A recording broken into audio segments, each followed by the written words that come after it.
Today I'm going to show you how you can change your Instagram password, and I'm also going to show you how to change your Instagram password if you don't already know it. So the first thing you need to do is load up the Instagram application, and you want to go to your profile. Once you're on your profile, you want to tap on the three lines in the top right and then go ahead and click on settings. Once you're on the settings page, you want to click on security, and then you want to click on password just at the top.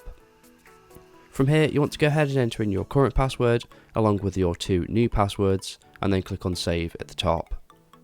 Now I'm going to show you how to reset your Instagram password if you don't already know it. So the first thing you need to do is load up a web browser, and you want to go to instagram.com. Unfortunately, this can't be done in the Instagram app, so you will need to go to a web browser.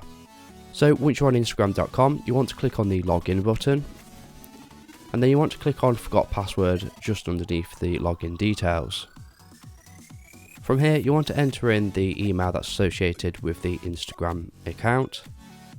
So once you've done this, you should be sent an email from Instagram, and you need to go to that email and click on reset password just as it looks on the screen. And when you click on reset password, it will take you to a page that looks like this, where you need to go ahead and enter in your new password twice and then click on reset password. This is going to successfully reset your password, and it's probably going to sign you out of Instagram from all other devices as well. So you just need to log in with your new password and you should be good to go. So if this video was helpful, please leave a like and pass on to someone who may find it helpful as well. You can always support the channel by donating to Coffee with the link below. Thanks for watching and have a good day.